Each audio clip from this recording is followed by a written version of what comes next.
Termo de depoimento número 24, que presta Marcelo Bahia Odebrecht, aqui acompanhado de suas defensoras, doutora Débora Poeta e Joana Paula Batista. Marcelo, o termo está sendo gravado, ele diz respeito ao acordo de colaboração premiada firmado com o Ministério Público Federal com base na Lei 12.850 de 2013. E eu te indago se tu estás aqui de forma espontânea e voluntária para participar. E se tu tens conhecimento de que os efeitos da colaboração premiada dependem do conteúdo da tua colaboração e ainda dos elementos que forem entregues ao Ministério Público. Somos advogados e estou espontaneamente. Muito bem. Marcelo, eu vou pedir para te falares então sobre o conteúdo do anexo 8.2, doações ao PSDB com recursos de Caixa 2 para a campanha do Aécio Neves. Por favor. Que eu saiba, a relação com o Aécio, nossa, da organização como um todo, vem do início dos anos 2000. 2000 é onde começou a ter uma relação maior com o Aécio, ele ainda era deputado federal. Nesse primeiro instante, não apenas a Aécio, mas o PSDB, mesmo no início do governo Lula, tinha uma influência grande no setor elétrico. Por alguma razão, que a gente não sabe precisar o porquê, mas Furnas continuava, mesmo no início do governo Lula, sob forte influência do PSDB e barra Aécio, quer dizer, dos dois, digamos assim, principalmente na diretoria do Dimas. Tá? E tinha a questão da CEMIG, que era um player também relevante no setor. Então, dentro da nossa lógica empresarial, e também era uma relação que eu estava começando na construtora, quem cuidava da relação de contribuições, qualquer pedido, naquela época, estou falando disso, 2000, era o Henrique, que era o responsável pelo nosso negócio de energia, que era quem tinha interesse na época com o PSDB, e principalmente ele lidava com o Dimas, que na época era um operador informal do PMDB, ou do PSB, do PSDB. Era um operador informal do PSDB e, obviamente, também era um cliente de Henrique lá em Furnas e tinha influência ele também era um contato que o Henrique usava para conversar sobre CEMIG. Então, o padrinho da CEMIG, e eu vou detalhar um pouco como é que funcionava, quer dizer, a CEMIG, então, e essa diretoria de fundo era apadrinhada pelo PSDB e o operador informal era o Dimas. Então, neste momento, foram feitas contribuições relevantes ao PSDB. Praticamente, com a assunção do governo Lula, passou a ser a grande interface nossa com o PSDB. Tá? Eu não sei precisar quanto dessas contribuições, eu nem sei se Henrique sabe precisar isso, quantas dessas contribuições foi do PSDB, foi para o Aécio, foi para outros candidatos, quanto isso foi de Caixa 2, isso com certeza, como é coisas antigas, não sei se precisar, se a pessoa sabe quanto foi Caixa 2, quanto foi oficial, quanto foi... Mas uma parte era para Aécio, outra parte era para candidatos, outra Caixa 2, outra isso. E eu sei que eram montantes relevantes. E a gente está falando de um montante da ordem, pelo menos 50 milhões. Por que eu digo 50 milhões? Porque Henrique me comentou uma época e eu até estimulei ele. Porque eu disse, olha, Henrique, veja bem, é o único ponto que a gente tem hoje de relevância com o PSDB. Aécio, que é uma pessoa que Dimas tinha relação, é uma pessoa que eu acho que é importante, vai ser importante. Eu acho que vale a pena você assumir essas contribuições. E pelo menos 50 milhões foi pelos negócios de energia pagos ao PSDB barra esse grupo, digamos assim, que tinha gerência influência sobre CEMIG e Furnas. Aí entra o governo estadual de Minas. Aécio é eleito governador. A partir daí, óbvio que tem um overlap entre essas contribuições do Dimas e já Aécio como governador, porque aí eu entendo que a partir do momento que Aécio se tornou governador, quem passou a ser, digamos assim, um tesoureiro informal era mais o Oswaldo. Eu não conheço o Oswaldo pessoalmente, talvez tive com ele uma vez, mas era o Oswaldo que ele sempre se referia. Oswaldo? Era o Oswaldo, né? Oswaldo que era da... Oswaldo Borges. Eu menciono... Bom, então, a partir do momento que a Aécio se tornou governador de Minas, a interface principal com ele dentro da organização, digamos assim, o padrinho, começou a ser Júnior, que era o responsável por infraestrutura, obviamente, contato principal.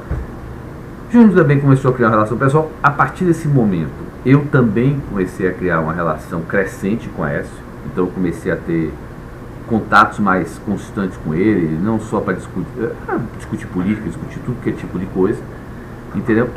A partir daí, enquanto ele era governo e na candidatura dele para o Senado e obviamente na sucessão dele com Anastasias, como se deu as contribuições, aí eu não tenho ideia do com certeza foi relevante. Agora, as negociações se deram com a área de infraestrutura, ou Júnior, ou diretor local, mas as negociações se deram com a área de infraestrutura. E com um overlap da área de energia ainda por questão de Dimas, que foi diminuindo, porque teve um momento que saiu fora o assunto. Eu me lembro de ter tido várias reuniões com a Aécio. Em algumas reuniões teve o presidente da CEMIG, o presidente de Andrade, Gutierrez. A gente tinha muito embate, nós e Andrade, por conta dos projetos Santo Antônio e Belo Monte. E a Andrade se usava do fato que ela tinha uma influência na CEMIG para complicar a nossa vida. Por exemplo, a CEMIG era um investidor importante em vários desses projetos, e a CEMIG dizia, para entrar nesse projeto como investidor, a Andrade tem que vir junto. E aí a gente usava a nossa relação com a Aécio para contrabalançar um pouquinho a influência que a Andrade tinha diretamente na CEMIG. Então a gente teve algumas reuniões com a presença que a Aécio, com a presença de Sérgio, para ver se apaziguava, alinhava as coisas. Então se discutiu esses temas basicamente voltado para a questão da influência, principalmente da CEMIG, que era sempre o investidor nesses projetos importantes. Aonde é que eu comecei a assumir e aí sim passar dentro da nossa, a definir valores de pagamentos? Foi a partir da campanha presidencial de 2014, quando a Aécio se tornou candidato. Aí a partir daí, dentro daquela nossa lógica empresarial, campanha presidencial era comigo. Então a primeira conversa que eu tive para definir a questão de valores com a Aécio foi ainda pré-campanha, onde o PSDB e ele precisava precisava ter gastos pré-campanha, e aí eu acertei com ele um valor de gastos pré-campanha, entendeu?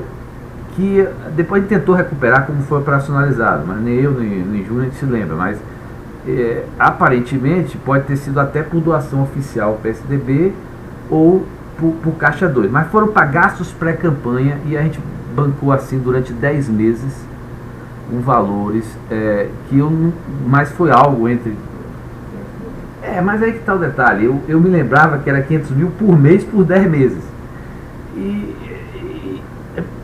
e aí a gente só conseguiu achar, não consegue, mas eram valores relevantes pré-campanha para 2014 e que foram operacionalizados ou pagos ao PSDB antes da abertura do comitê dele, ou para o Caixa 2. Mas isso foi alinhado, digamos assim, o PSDB para gastos pré-campanha. Esse foi o único, esse foi o valor que eu acertei com o Aécio, quer dizer, é um momento que não tinha aberto o comitê e o PSDB precisava isso para gastos pré-campanha, questão de pesquisa, essas coisas todas. Depois a gente fez uma doação oficial a Aécio, que no montante é mais ou menos equivalente ao montante para Dilma, que era mais ou menos 5 milhões. Deve ter feito também alguma contribuição, mas por volta de 2, 3 milhões no comitê do PSDB para ele. Ou seja, do ponto de vista oficial, a gente equilibrou o valor de Aécio com o valor de Dilma e ponto. Aí teve, na véspera do segundo turno, na véspera do primeiro turno, o Aécio estava naquela subida, estava aquela discussão se Dilma ganhava ou não no primeiro turno. A Aécio tinha chance de ir para o segundo turno, mas ele, acho que foi 2 coisas poucas, mas ele precisava um fôlego na véspera de recurso. E ele pediu um encontro comigo. Marcelo, eu sei que você já doou para aquela questão pré-campanha, eu sei que você já fez essa doação de 5 milhões, que ela via comitê, só que eu preciso. E eu disse para Aécio naquele momento, Aécio, a gente tinha a mesma limitação de Caixa 2, o causa daqueles problemas que ele está viabilizando. E eu falei, é complicado, porque eu não posso aparecer doando para você até na véspera mais do que para Dilma, tá? E aí a gente combinou, porque é aquela história, ele também tinha assumido compromissos de apoiar algumas candidaturas. E coincidia que eram pessoas que a gente tinha relação, gostaria de apoiar. Então, e a gente falou alguns nomes na época, eu me lembro do nome Agripino. A gente falou o nome de Agripino. Eu falei, pô, esse é um candidato que a gente não tem nenhum problema. Então a gente apoia e diz que o dinheiro veio por recomendação sua. Você não tem esse compromisso de apoiar ele? E aí eu combinei no final dessa reunião, olha, vamos fazer o seguinte, o Sérgio, que é o nosso diretor lá, procura o Oswaldo. O Júnior nessa época estava com um problema familiar, então não consegui falar com ele, porque o Júnior é o líder do Sérgio. Mas aí eu liguei direto para o Sérgio e falei, Sérgio, olha, alinhamos aqui que você procuraria o Oswaldo e acertaria o valor de 15. Me liguei do assunto. Aparentemente, o que parece que ocorreu foi que, por algum acaso, ou parcialmente ou totalmente, nem precisou esses valores. Parece que o Sérgio programou e depois cancelou vários. Entendeu? Mas aí, com certeza, ele deve estar no relato dele detalhando o que aconteceu. Essa basicamente essa contribuição para o Agripino lá, então ele nem ficou sabendo pelo menos não teve contato direto contigo, né? Não, comigo não. Eu me lembro que essa questão do Agripino, por ser a relação do Cláudio, eu liguei para o Cláudio e falei, Cláudio, só para você saber, avise lá que a pedido do meu amigo, entendeu? Tem uma contribuição que vai para ele de um. Quer dizer, é uma maneira da gente apoiar um candidato que ele queria e resolver o problema. Pedido, na verdade. Não foi ele que pediu. Foi o que eu estou dizendo. Foi uma maneira de pagar o Aécio. É uma maneira de pagar o Aécio que eu não podia fazer na época nem via Caixa 2 nem oficial. Tá. Então, como é que os presidentes eles acabam assumindo o compromisso de outras candidaturas. Foi oficial para o Agripino? É isso que eu estou dizendo. O Sérgio detalha, mas parece que uma parte, inclusive, nem foi feita. Ou seja, ficou e por alguma razão. É aquela história, às vezes, você chega, o candidato chega e quer ter, e por alguma razão depois não acontece. E que obras tinha na época do Dimas, a primeira fase do setor elétrico lá? O que tinham lá para justificar a doação? Não, Dimas é o seguinte, Dimas, ele era, Furnas, a gente sempre foi um cliente nosso, e Dimas dele sempre, era o ponto de contato que na época o Henrique usava também para CEMIG. Eram dois clientes importantes. CEMIG e Furnas. Obras de... tinha obra de hidrelétrica, basicamente. E depois, na infraestrutura, que grandes obras de infraestrutura teve lá em Minas para justificar pagamento de... Não teve grandes obras de infraestrutura. Eu acho que aí as contribuições que Júnior deve ter acertado e até foram incentivadas sem precisar o valor, eu sempre incentivei ele a fazer isso, aí já era mais olhando a questão do projeto futuro de Aécio, entendeu? Eu comecei a ter uma relação com ele, então não teve grandes coisas em Minas Gerais, ou seja, talvez a gente tenha feito contribuições para as campanhas lá de Minas maiores do que justificava o próprio negócio em si, pela questão de olhar o futuro, entendeu? Acho que teve a questão do centro administrativo, basicamente, eu não sei se teve mais alguma coisa. Negócios, alguma obstrução, alguma questão assim que tinha que ser resolvida sobre essas doações? Não não. Bem, se eu tivesse, obviamente, a essa era um cara que, como eu falei, é o tipo de cara que tinha liberdade suficiente, se eu precisasse algum apoio, eu fazia. Ele nunca cobrou nada por aquilo ali, e obviamente que existia uma expectativa de eu sempre apoiar ele, eu apoiava, entendeu? Quer dizer, ele tinha liberdade na véspera de duas semanas antes da eleição, buscar um apoio para mim para dar um fôlego no primeiro turno. Mas exatamente por isso ele não era um cara, nunca teve uma conversa para mim de pedir nada vinculado a nada. Tá, o seu correspondente lá, o Júnior? Eu acho que eu não posso dizer para o Júnior, mas eu acho que a relação de Júnior também é uma relação como a minha, muito forte, pessoal, com a Aécio, entendeu? era direta. A Aécio tinha a relação direta comigo e com o Júnior, não tinha com o Henrique, a relação era através do Dimas. Eu sempre tenho preocupação com essa relação, através eu tenho mais preocupação com essa relação através dos prepostos, porque eu acho que os prepostos muitas vezes, sem o consentimento do seu líder político, fazem pedidos, vinculam, entendeu? E não tem menor cerimônia de fazer isso. Algum outro executivo, líder executivo da sua empresa, fez doação para o Aécio? Não, a relação com o Aécio, que eu saiba, sempre foi Henrique, através do Dimas, Júnior / Sérgio, porque Sérgio é o nosso diretor lá de Minas, e eu.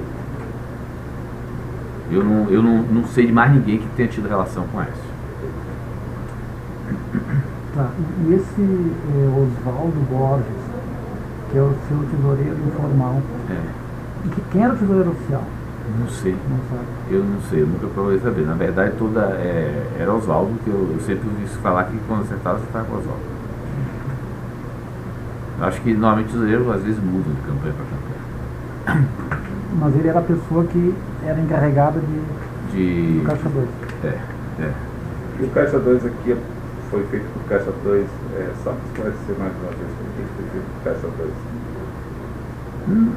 Eu não, veja bem, eu não sei. Além do problema do manter equilíbrio oficial. Eu digo o seguinte, apesar de eu não saber precisar, eu tenho certeza, apesar de não precisar, que é o seguinte: todo lugar que a gente tinha ou uma relação forte, ou uma presença forte, com certeza teve Caixa 2. Porque não dava para tratar essa diferenciação. Então o que eu digo é o seguinte: eu mesmo sem saber que existia, ou seja, eu nunca soube o montante, nunca precisei o montante de Caixa 2 para Minas, ou para o Rio de Janeiro, ou para São Paulo, eu sei que havia. Porque não tem como você dar um montante diferenciado sem ser via Caixa 2, porque o limite que a gente estabelecia internamente para um candidato a governador é 200, 300 mil. Então, todo lugar que a gente tinha uma relação forte, ou por mais que a gente tivesse o artifício de doar para o comitê estadual, tinha um limite. Ou seja, doar para o comitê nacional para ir para cá, obviamente o pessoal ia para todos os limites. Mas em algum momento, se tinha uma relação diferenciada, tinha Caixa 2 pela forma. Você não tinha como viabilizar nada. E os outros governadores ficavam sabendo do Caixa 2? Não, todo mundo sabia que tinha Caixa 2. Não sabia quanto. Não sabia quanto. Então ninguém sabia quem era quem tinha um tratamento mais diferenciado. Todo mundo sabia. Veja bem, eu não conheço nenhum político no Brasil que tenha conseguido fazer qualquer eleição sem Caixa 2. Caixa 2 era 3/4 que eu estimo. E não existe ninguém no Brasil eleito sem Caixa 2. O cara pode até dizer que não sabia, mas recebeu o dinheiro do partido que era Caixa 2. Não existe. Não existe. Era um círculo vicioso que se criou. Tanto é assim que na hora que resolveram cancelar ou que se começou a escrutinizar mais, teve que aumentar o fundo partidário para início de conversa. A eleição ficou agora mais barata, né? A eleição para não tinha como. Não existe. Um político que disser que não recebeu Caixa 2 está mentindo. Esse crime eleitoral, todo mundo praticou. O que eventualmente pode não ter praticado é aquela história. Caixa 2 virou uma coisa que ninguém mais tratava como crime. Ninguém mais tratava como crime. Caixa 2, só Caixa 2, não está vinculado a alguma obra, não é mais Caixa 2. Né? Mas aí, é que eu digo, aí não necessariamente o problema está no Caixa 2. Às vezes você tem doação oficial vinculada a alguma coisa. É o que eu estou dizendo. Com o tempo, a ilicitude estava em como se acertou o valor. Ninguém mais tratava a Caixa 2, todo mundo tratava a Caixa 2 como uma coisa que era necessária. Fazia parte, João. Fazia parte, e aí o cara dizia, se eu não desse Caixa 2, como é que eu vou ser um candidato que vou mostrar uma prestação de campanha de 100 e meu concorrente vai mostrar 10? Tipo assim, entendeu? E também, eu vou dizer o seguinte, eu não sabia a época, mas através o que a gente foi, as investigações, parece que também teve uma parte desse caixa 2 aí para as contribuições do PSDB de Minas, não sei quanto de essa não, teve também, parece que alguma coisa via marqueteiro, né? Que não era para ser, aquele princípio nosso que não pegar contrato. Exatamente. E que caso específico dá para saber? Não, eu soube, o pessoal fez a pesquisa agora, na época, a gente descobriu isso na época da... Porque era tipo da coisa, não era para ter. Não era para ter. Mas não foi autorizado por você, né? Não. Volto a afirmar, eu sabia não precisava me dizer, eu sabia que aonde a gente tinha relação diferenciada e onde a gente tinha presença forte, com toda certeza a gente apoiava muito. Se apoiava muito, tinha que ter caixa 2. Porque o caixa 1 era uma parte pequena da nossa contribuição. E que era o marqueteiro lá de Minas? Eu não sei. Eu soube depois que o pessoal começou as investigações para isso e foi identificado que uma parte do caixa 2 foi via marqueteiro. Também não sei para que campanha específica. É isso, né? A senhora tem alguma consideração? Não. Então, dou por encerrado o termo de depoimento número 24.